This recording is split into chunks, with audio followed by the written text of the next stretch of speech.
بسم اللہ الرحمن الرحیم۔ صبح و شام کا بہترین ذکر۔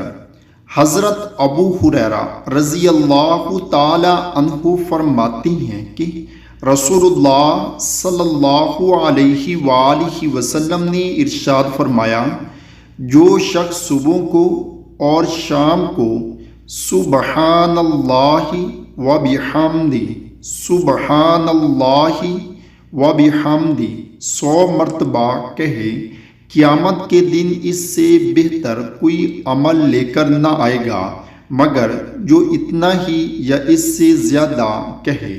سبحان اللہ وبحمدہ، اللہ تعالیٰ اپنی تعریف کے ساتھ پاک ہیں۔ اللہ تعالیٰ ہم سب کو بھی اس پر عمل کرنے کی توفیق عطا فرمائے، آمین۔ آپ دوستوں نے